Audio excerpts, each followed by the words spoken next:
নমস্কার, কেটিভি বাংলায় আপনাদের সকলকে স্বাগত। আপনাদের সঙ্গে রয়েছে আমি সুপ্রিয়া। অর্থাৎ আজকের এই দিনটি অত্যন্ত গুরুত্বপূর্ণ, কারণ একদিকে যখন কূটনৈতিক সম্পর্কের কথা প্রসঙ্গে ওঠে, আর অপরদিকে দেখা যাচ্ছে বাংলাদেশের প্রাক্তন প্রধানমন্ত্রী শেখ হাসিনা তিনি আজ ভার্চুয়ালি ভাষণ দিয়েছেন। আর ভাষণের মধ্যে তার ঝাঁঝালো সুর ছিল, কারণ আমরা দেখেছি যে বাংলাদেশে ঠিক জুলাই আন্দোলনের কিভাবে ধ্বংসাত্মক রূপ নিয়েছিল, কিন্তু সব থেকে বড় জায়গা এখানেই যে কেন ওই 5ই আগস্টকেই তিনি ভাষণের দিন হিসেবে বেছে নিয়েছিলেন। ঠিক কেন, এই বিষয়ে কিন্তু ইতিহাস রয়েছে। কারণ আমরা সকলেই জানি জুলাই আন্দোলনের রেশ যখন কোটা আন্দোলন থেকে শুরু হয়েছিল বাংলাদেশে, সেই আন্দোলন আর সেই আন্দোলনের রেশ ধীরে ধীরে এমন একটি রূপ নেয় যা সেখানকার সরকারকেই রীতিমতো একেবারে দামিয়ে দেওয়া হয়েছিল। আর সেখানে দাঁড়িয়েই অন্তর্বর্তী সরকার গঠন করা হয়েছে।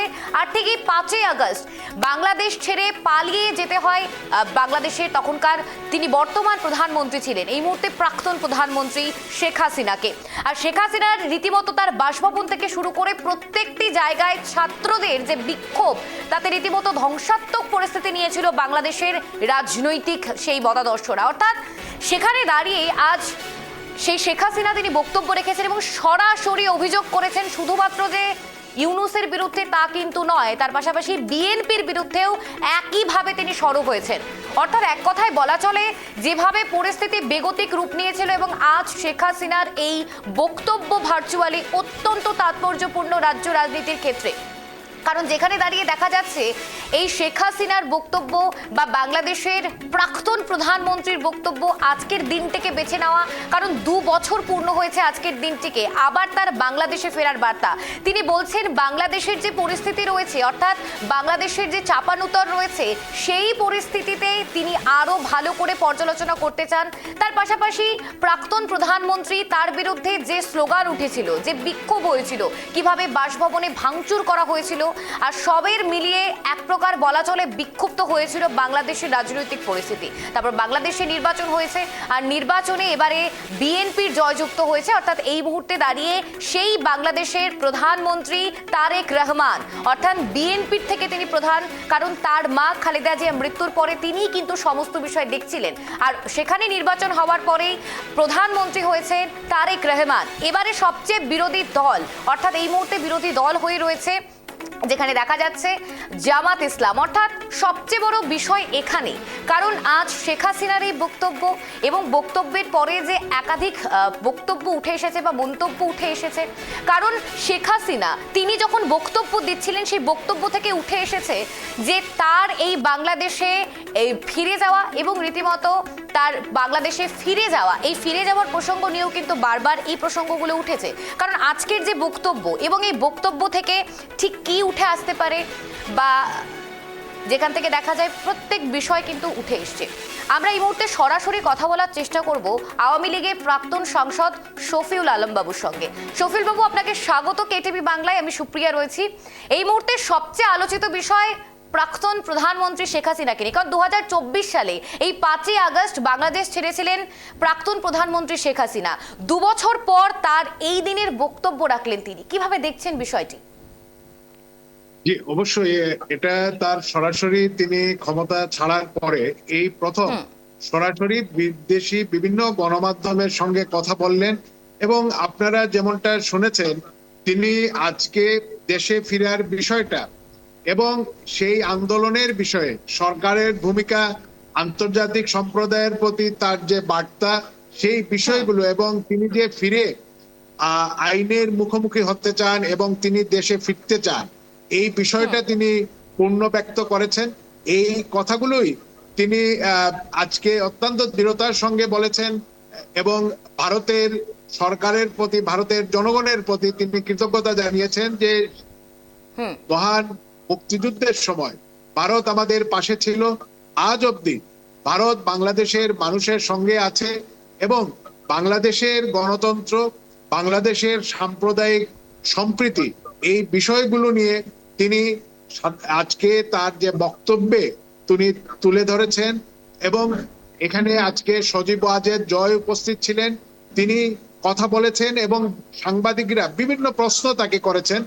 তিনি প্রত্যেকটা প্রশ্নের উত্তর দেওয়ার চেষ্টা করেছেন যাতে তার অবস্থানটা তিনি আন্তর্জাতিক সম্প্রদায়ের কাছে এবং বিদেশি এই যে আমাদের গণমাধ্যমের যারা কর্মী রয়েছেন তাদের মাধ্যমে সেটা তুলে ধরা যায়। এবং আপনি জানেন যে বিগত কয়েকদিন ধরেই বঙ্গবন্ধু কন্যা দেশে ফিরে যাওয়ার যে ঘোষণাটা দিয়েছেন, সেই ঘোষণাটা দেওয়ার পরেই বাংলাদেশের সাধারণ মানুষ যেভাবে উৎফুল্ল হয়েছে, পাশাপাশি বর্তমানে যে সরকারটি রয়েছে তারা অত্যন্ত ভীত সন্ত্রস্ত হয়েছে। এবং গত কয়েকদিন ধরে গণমাধ্যমকে বিভিন্নভাবে চাপ দেওয়া হচ্ছে, ভয় দেখানো হচ্ছে, তারা কেউ যেন বঙ্গবন্ধু কন্যা এবং আওয়ামী লীগের সভানেত্রী জয়ত্রী শেখ হাসিনার বক্তব্য কোনোভাবেই প্রচার করা না করেন। আপনারা জানেন যে 2024-এর 5ই অগাস্ট পরবর্তীতে বাংলাদেশে জঙ্গিরা এবং যে সহিংসতা শুরু করেছিল, এখানে মত প্রকাশের স্বাধীনতার কোনো সুযোগ নেই।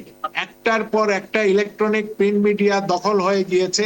এবং এই যে মব সন্ত্রাসটা ইউনূস যে অবৈধভাবে অসাংবিধানিকভাবে ক্ষমতায় ছিল, তারা যেটা শুরু করেছিল আজও সেটা অব্যাহত আছে। শুধু যে আওয়ামী লীগের নেতাকর্মীদের উপর আক্রমণ হচ্ছে এমনটা নয়, ধর্মীয় সংখ্যালঘুদের উপরে আক্রমণ হচ্ছে। এবং ধর্মীয় সংখ্যালঘু বলতে শুধু সনাতন ধর্ম, খ্রিস্টান ধর্ম, বৌদ্ধ ধর্ম নয়। আপনি দেখুন এখানে কিন্তু এই যে ধর্ম মৌলবাদী গোষ্ঠীগুলো, বিশেষ করে হিজবুত তাহরির, জামাতে ইসলাম এবং অন্যান্য জেএমবি সহ বিভিন্ন নিষিদ্ধ ঘোষিত এবং আন্তর্জাতিক ভাবেও যারা নিষিদ্ধ ঘোষিত জঙ্গি সংগঠন, এরা কিন্তু একটার পর একটা বিভিন্ন মাজারে এবং প্রকৃত যারা ইসলামের পক্ষের শক্তি তাদেরকে বিভিন্ন ভাবে হেনস্থা করেছে। এখানে শুধু যে সনাতন ধর্ম, খ্রিস্টান, বৌদ্ধ নয়, তারা কিন্তু মুসলমানদের উপরেও আক্রমণ করেছে যাদেরকে তারা পছন্দ করে না। এখানে আওয়ামী লীগের সঙ্গে সঙ্গে মুক্তিযুদ্ধের সময় যারা আমাদের বীর সেনানী অস্ত্র হাতে দেশ স্বাধীন করেছেন, সেই মুক্তিযোদ্ধাদেরকেও বিভিন্ন ভাবে তারা লাঞ্ছিত করেছে, অপমানিত করেছে। এই যে বিচারহীনতার সংস্কৃতি, পুলিশকে যে হত্যা করা হয়েছে, পুলিশের থানা থেকে অস্ত্র লুট করা হয়েছে, বিভিন্ন সরকারি প্রতিষ্ঠানে অগ্নিসংযোগ করা হয়েছিল, বঙ্গবন্ধু কন্যা আওয়ামী লীগের সভানেত্রী তিনি কিন্তু এই বিষয়গুলো তুলে এনেছেন। এবং বিভিন্ন আন্তর্জাতিক সম্প্রদায়ের প্রতি এই যে জঙ্গিদের এই তৎপরতা, এই ষড়যন্ত্র তিনি আজকে অবহিত করেছেন। এবং আমরা সেই জুলাই আগস্ট অর্থাৎ 24-এর সেই জঙ্গিদের উত্থানের পর থেকেই আমরা বিভিন্ন ভাবে আন্তর্জাতিক যারা মানবাধিকার নিয়ে কাজ করেন, বিভিন্ন সংবাদ সংস্থা এবং বিভিন্ন জায়গায় আমরা এই তথ্যগুলো দিয়েছি, ভিডিও ফুটেজ দিয়েছি। এবং এই তথ্যগুলোকে সংকলিত করে আমরা বই আকারে বিভিন্ন জায়গায় আমরা এই তথ্যগুলো দিয়েছি, যাতে প্রকৃতভাবে মানুষজন জানতে পারে আসলে এটা তথাকথিত একটি আন্দোলন হলেও এটা কিন্তু ছিল সরকার পরিবর্তন করার জন্য জঙ্গি এবং মৌলবাদীদেরকে নিয়ে একটি ষড়যন্ত্র। এবং এই ষড়যন্ত্রের মধ্য দিয়ে শুধু বাংলাদেশ নয়, এই উপমহাদেশ আজকে জঙ্গিবাদের উত্থানের কারণে একটি হুমকির মধ্যে পড়েছে। সোফেল বাবু, আমরা দেখেছি যে কিছুদিন আগে শেখ হাসিনা তিনি বলেছিলেন ডিসেম্বরে তিনি ফিরতে চান বাংলাদেশে, কিন্তু আমরা সকলেই জানি কিন্তু তাকে বাংলাদেশ আন্তর্জাতিক ট্রাইব্যুনাল ফাঁসির সাজা দিয়েছিলেন। আর সেখানে দাঁড়িয়ে ফাঁসির সাজা মাথায় নিয়ে তার বাংলাদেশ ফেরাটা কত সহজ হতে পারে, আপনি কি মনে করছেন এই বিষয়টি সফিউল বাবু? দেখুন, বঙ্গবন্ধু কন্যা এইবারই যে দেশের বাইরে এসেছেন এটা কিন্তু নয়, তিনি এই নিয়ে তিনবার দেশের বাইরে এসেছেন এবং 19 থেকে 20 বার তাকে হত্যা প্রচেষ্টার মধ্যে ফেলা হয়েছে। তিনি বঙ্গবন্ধুকে যখন 75-এ হত্যা করা হয় সেই সময় থেকে দীর্ঘদিন দেশের বাইরে ছিলেন। 81 সনে তিনি দেশে ফিরে আসেন, আওয়ামী লীগকে সুসংগঠিত করেন। তারপরে তথাকথিত সেনা সমর্থিত 111-এর সময়, সেই সময়টায়ও তিনি দেশের বাইরে ছিলেন। তাকে ফেরার ক্ষেত্রে বিভিন্ন ধরনের প্রতিবন্ধকতা তৈরি করা হয়, তিনি কিন্তু অনেকটা জোর করেই এসেছেন। এইবার তাকে একটি ক্যাঙ্গারো কোর্টে যে আদালতটি তৈরি করা হয়েছিল আন্তর্জাতিক মানবতা বিরোধী অপরাধে যারা, অর্থাৎ 71-এ যারা বাংলাদেশে গণহত্যা চালিয়েছিল, 30 লক্ষ মানুষকে হত্যা করেছিল, 2 লক্ষ মা-বোনের সম্ভ্রম নিয়েছিল, যারা মানুষের বাড়িঘর পুড়িয়ে দিয়েছিল, মানুষকে ধর্মান্তরিত করার জন্য চেষ্টা করেছিল, এদের যাদের বিরুদ্ধে সুনির্দিষ্ট অভিযোগ ছিল তাদেরকে এই আদালতে বিচারের জন্য আইন করা হয়েছিল। কিন্তু অবৈধ ফ্যাসিস্ট একটি বিশ্ব বেহায়া ইউনূস সে ক্ষমতায় বসে সেই আদালতকে বঙ্গবন্ধু কন্যা আওয়ামী লীগের সভানেত্রী জননেত্রী শেখ হাসিনার বিরুদ্ধে এই ক্যাঙ্গারু কোর্টে একটি রায় দিয়েছে। যেহেতু আমরা বিশ্বাস করি বাংলাদেশের মানুষ এই আদালত এই রায়কে মানেন না, এবং এটা দেশে এবং বিদেশে সকলেই এটা বলেছেন যে এটা একটি রাজনৈতিক উদ্দেশ্য প্রণোদিত এবং প্রতিহিংসা চিরতার্থ করার জন্য, অর্থাৎ যুদ্ধ অপরাধীদেরকে যে আইনে যে আদালতে রায় দেওয়া হয়েছে সেই আদালতেই মুক্তিযুদ্ধের যে অভিবাঞ্ছিত নেতা এবং যিনি বাংলাদেশের জাতির জনক বঙ্গবন্ধু শেখ মুজিবুর রহমান, তার কন্যাকে এই আদালতে বিচারের মুখোমুখি করা এবং রায় দেয়া, এটা আসলে ৭১-এর সেই পরাজিত শক্তিদের তাদের একটা প্রতিহিংসা এবং সেই পরাজয়ের প্রতিশোধ। তো বঙ্গবন্ধু কন্যা আজকে তো বলেছেন তিনি দেশে ফিরে যেতে চান, আইনি প্রক্রিয়ার মুখোমুখি হতে তিনি প্রস্তুত। তার বিরুদ্ধে যে অভিযোগগুলো এসেছে তিনি সেগুলো প্রত্যাখ্যান করেছেন। আজকে আওয়ামী লীগের বঙ্গবন্ধু কন্যা অর্থাৎ আওয়ামী লীগের সভানেত্রী থেকে শুরু করে আমাদের ইউনিয়ন ওয়ার্ড পর্যায়ে আমাদের লক্ষ লক্ষ নেতাকর্মীর উপর বিভিন্ন মিথ্যা যে মামলাগুলো দেয়া হয়েছে তার বিরুদ্ধে আমরা কিন্তু আইনিভাবে লড়ার চেষ্টা করছি, এবং অনেকেই কিন্তু আজকে আত্মগোপনে আছেন এবং আমাদের লক্ষ লক্ষ নেতাকর্মী এই ধরনের মিথ্যা মামলার কারণে তারা বাড়ি ঘরে ফিরতে পারছেন না। তো বঙ্গবন্ধু কন্যা যেটা বলেছেন তিনি ফিরবেন এবং আমাদের এই লক্ষ লক্ষ নেতাকর্মীকে নিয়ে আদালতে হাজির হবেন। আমরা দেখি, আমরা জানি বাংলাদেশের বিভিন্ন কারাগারে সর্বোচ্চ ৯৫ থেকে ১ লক্ষ কয়েদির ধারণ ক্ষমতা, কিন্তু এই যে লক্ষ লক্ষ মিথ্যা মামলা আওয়ামী লীগের কুটির উপরে নেতাকর্মীর উপরে এই মিথ্যা মামলাগুলো রয়েছে, আমরা সকলেই আমরা সেই বঙ্গবন্ধু কন্যার সঙ্গে গিয়ে আমরা আদালতে আত্মসমর্পণ করব, এই ধরনের একটি পরিকল্পনা আমাদের রয়েছে। সোফেল বাবু, আমরা দেখেছি যে আওয়ামী লীগকে নিষিদ্ধ করেছিল ইউনূসের সরকার, এবার তো সেখানে সরকার পরিবর্তন হয়েছে, অর্থাৎ তারেক রহমান প্রধানমন্ত্রী। তারেক রহমানের আমলে আওয়ামী লীগ কি আবারও রাজনীতি করার সুবিধাটা পাবে? সোফেল বাবু, দেখুন, বাংলাদেশের সংবিধান অনুযায়ী কোনোভাবেই কোনো নাগরিকের কোনো রাজনৈতিক মতাদর্শ প্রচারে বাধা সৃষ্টি করা সাংবিধানিকভাবে সেটা নিষিদ্ধ, এবং সংবিধানে বাংলাদেশের সংবিধানে প্রত্যেকটি রাজনৈতিক মতাদর্শ এবং মতামত এটা প্রত্যেক নাগরিকের অধিকার। তো তারা যেটা ইউনূস অবৈধভাবে একটি অধ্যাদেশ দিয়ে আওয়ামী লীগের কার্যক্রম নিষিদ্ধ করেছিল, এবং এই পার্লামেন্টে আপনারা জানেন একটি তথাকথিত নির্বাচন হয়েছে, নির্বাচনের আগের দিন সন্ধ্যায় ভোট গণনা প্রায় শেষ করে ফেলেছিল, ভোটের প্রক্রিয়াও তারা শেষ করে ফেলেছিল। এখানে বিএনপি এবং জামাত অর্থাৎ বাংলাদেশের স্বাধীনতা বিরোধী এবং গণতন্ত্রের যে বিপক্ষ শক্তিগুলো তারা যৌথভাবে আছে। তো তারা তো চাইবেই আওয়ামী লীগের মতো একটি উদার গণতান্ত্রিক দল, ধর্মনিরপেক্ষ অসাম্প্রদায়িক একটি গণতান্ত্রিক দলকে তারা রাজনীতি করতে না দিলে তারা মনে করছে মানুষকে ভয় দেখিয়ে জোরপূর্বক, এই যে বাংলাদেশে এই গত ২ বছরে শত শত মানুষকে বিনা বিচারে তারা রাজনৈতিক কারণে হত্যা করেছে, ১০০-র বেশি রাজবন্দীরা কারাগারে বিভিন্নভাবে বিনা চিকিৎসায় বা পরিকল্পিতভাবে তারা হত্যা করেছে। এবং এই যে পুলিশের দায়িত্বটা কি? রাষ্ট্রের সাধারণ মানুষের জনগণের জানমালের নিরাপত্তা বিধান করা।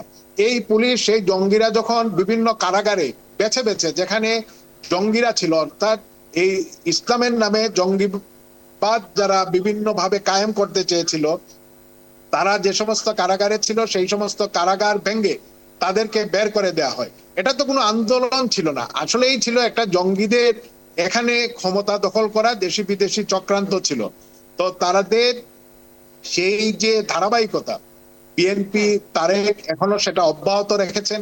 আপনারা জানেন ক্যান্টনমেন্টে যে দলের জন্ম, যারা সামরিক উদ্দীপনে গণতন্ত্রের সবক শেখানোর জন্য চেষ্টা করে, বা তারা বহুদলীয় তথাকথিত গণতন্ত্রের কথা বলে, কিন্তু এরা প্রকারান্তরে তারা মুক্তিযুদ্ধের বিপক্ষ শক্তি, ধর্মীয় সুরসুরি দিয়ে রাজনীতি করতে চায় এবং আওয়ামী লীগকে বাইরে রাখতে চায়। কারণ আওয়ামী লীগ যদি মাঠের রাজনীতিতে ফিরে আসে, তারা যে ব্যর্থ অদক্ষ, দেশ চালানোর বিষয়ে তাদের কোনো অভিজ্ঞতা নেই, এবং এই দেশকে আজকে IMF, world bank, ADB, JICA প্রত্যেকটি সংস্থা মুখ ফিরিয়ে নিয়েছে, বিভিন্ন বিনিয়োগকারীরা আজকে বাংলাদেশ থেকে চলে যাচ্ছে।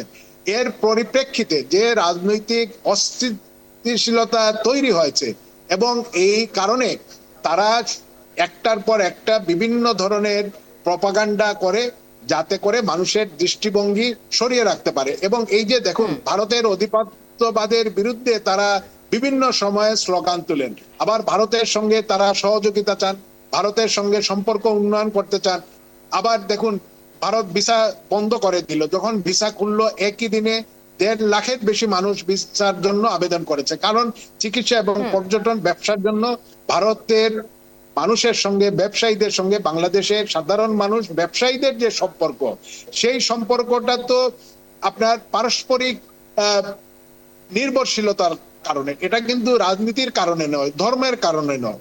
তো এই জায়গায় তারা বিভিন্ন জায়গায় তারা কিছুদিন পরে পরেই যে ভারত বিরোধিতার হুজুগ তুলে, এই যে তাদের যে অপরাজনীতি, এই অপরাজনীতির আরেকটি কৌশলই হচ্ছে যে আওয়ামী লীগকে রাজনীতির বাইরে থেকে বিভিন্ন ভাবে তারা জোরপূর্বক বাইরে রাখা। তো আমি মনে করি তাদের উপরে চাপ না দিলে, সেটা আভ্যন্তরীণ চাপ হতে পারে বা বাইরের থেকে চাপ হতে পারে, এর মধ্য দিয়েই তাদেরকে আওয়ামী লীগের উপরে যে নিষেধাজ্ঞা রয়েছে এবং আওয়ামী লীগের রাজনীতির বিষয়ে তাদের যে অবস্থানটা, সেই অবস্থানটা এমনি এমনি পরিবর্তন হবে না।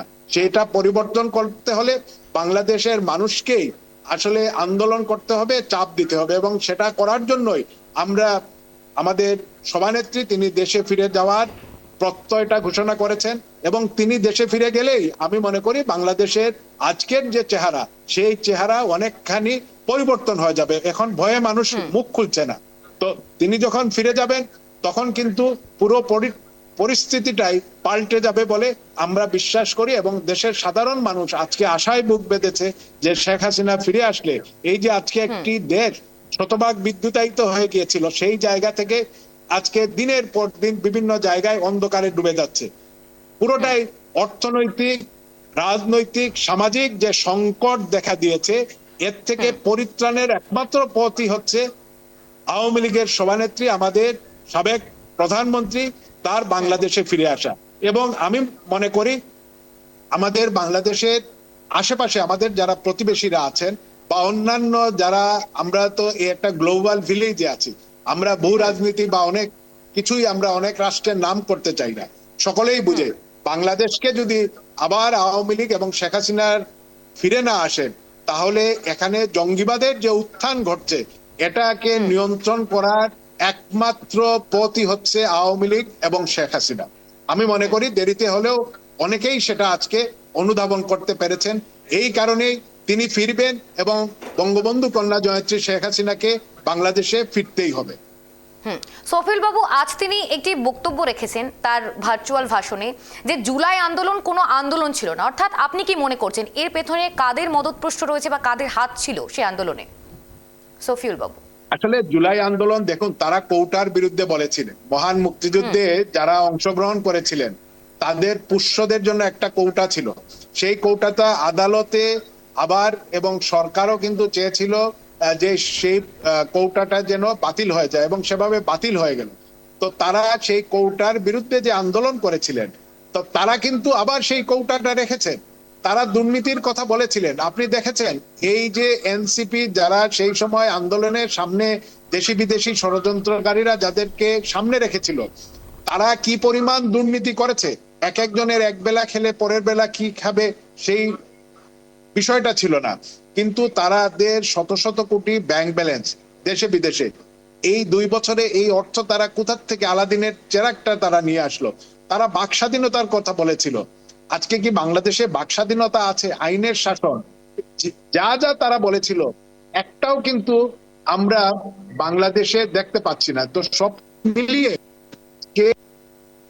বাংলাদেশের যে পরিস্থিতি আজকে, কিন্তু সেই সময় যারা সেই আন্দোলনকে বুঝে না বুঝে সমর্থন দিয়েছিলেন, তাদের অনেকেই কিন্তু আজকে মুখ ফিরিয়ে নিয়েছেন, অনুশোচনা করছেন, অনেকেই বলছেন যে সেটা যে তাদেরকে বিভ্রান্ত করা হয়েছিল। এবং আপনি সবচেয়ে বেশি আমরা মনে করি যেটা, যে এই যে কিছুদিন আগে আমাদের এসএসসি পরীক্ষা, সেই পরীক্ষার সময় শিক্ষামন্ত্রী যে কথা বললেন, যেভাবে ছাত্রীদেরকে হেয় করলেন, এবং তারপরে তারা যেভাবে ক্ষোভে ফেটে পড়েছে, এবং আজকে বাংলাদেশের এই ছাত্ররা যাদেরকে সেই সময় ব্যবহার করা হয়েছিল, এবং এই যে পাকিস্তান বা অন্য বিভিন্ন জায়গা থেকে রোহিঙ্গা এই সমস্ত স্নাইপার রাইফেল বা জঙ্গিরা জড়ো হয়েছিল, তারা সেই সময় একটার পর একটা সেই কোমলমতি ছাত্রদেরকে বা হত্যা করেছিল, অর্থাৎ সিম্পেথি আদায়ের জন্য, এবং এই দায়টা তারা পুলিশের উপর দিতে চেয়েছিল।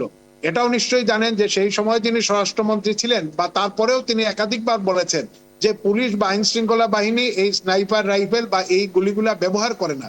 তাহলে এই যে 2 বছর আজকে অতিক্রান্ত হয়ে গেল, ইউনূস এবং তারেক তারা স্নাইপার নিয়ে ছিল, সেটা যদি আইন শৃঙ্খলা বাহিনীরও কেউ থেকে থাকে, তারা সেটা এখনো উদ্ঘাটন কেন করলো না?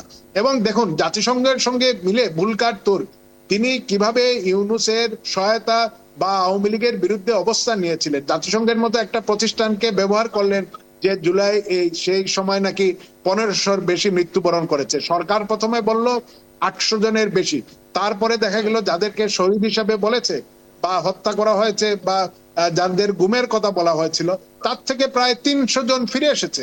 তার মানে কি সেই 1500 জন যেটা জাতিসংঘের নামে ভুলকাট্টুর প্রকাশ করলেন যে তালিকাটা, সেই তালিকাটা অসম্পূর্ণ এবং অসত্য ছিল, বিভ্রান্তিতে ভরা ছিল।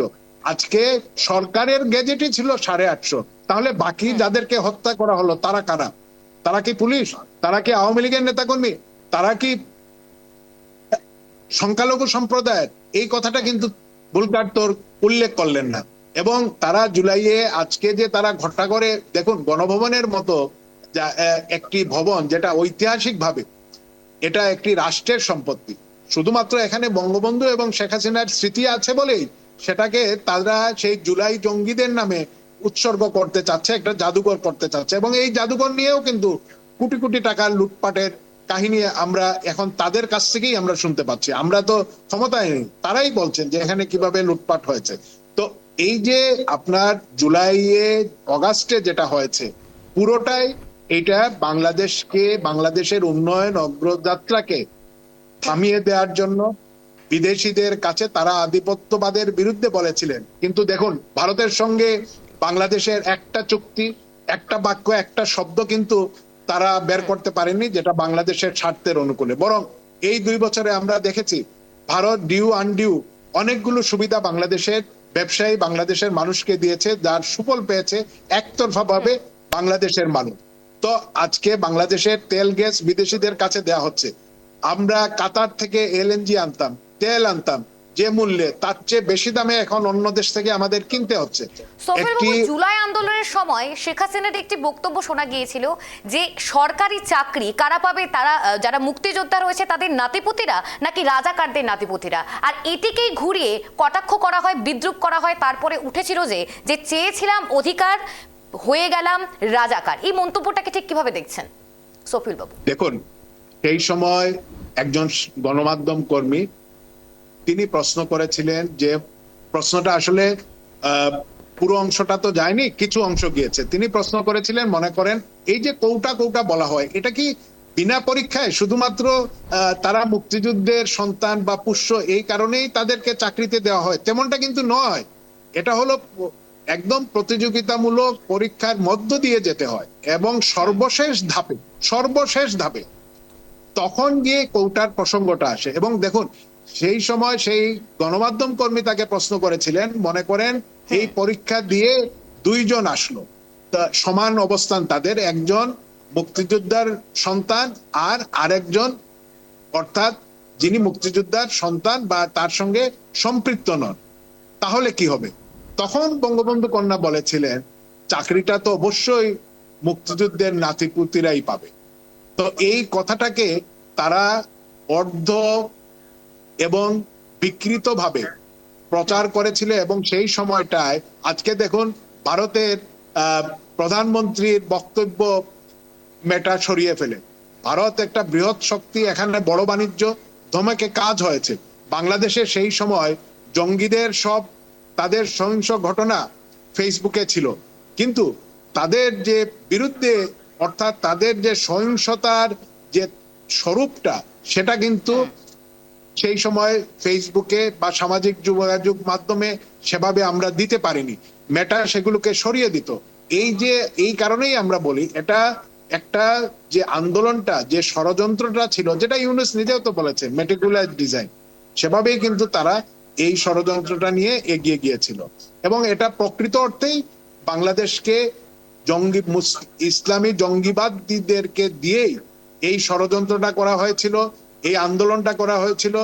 আইএস এর পরামর্শ ছিল, এখানে হিজবুত তাহরির ছিল, জামাতে ইসলামী ছিল, রোহিঙ্গারা ছিল, এমনকি ঢাকায় যে বিহারি গুলো রয়েছে, বিহারি ক্যাম্প, এই বিহারিদেরকেও এখানে ব্যবহার করা হয়েছিল। বেশ, অসংখ্য ধন্যবাদ সফিউল বাবু আপনাকে। যে আলোচনা পর্ব আমরা করছিলাম এই মুহূর্তে, ইউনূসকে কাঠগড়ায় তুললেন শেখ হাসিনা, তার পাশাপাশি আমরা এই মুহূর্তে কথা বলছিলাম আওয়ামী লীগের প্রাক্তন সাংসদের সঙ্গে। তিনিও একাধিক বক্তব্য রেখেছেন, কিন্তু আদতেও তার এই বাংলাদেশে ফেরার এই প্রসঙ্গ, তার পাশাপাশি সেখান থেকে দাঁড়িয়ে রাজ্য রাজনীতিতে ঠিক কতটা প্রভাব পড়ে বা কি কি বিষয় নিয়ে কূটনৈতিক মহলেও বা কতটা আলোচনা হয়, সেই দিকে তো আমাদের নজর থাকবে। আজকে এই পর্যন্তই। আর অন্যান্য খবর দেখতে নজর রাখুন কেটিভি বাংলায়। নমস্কার।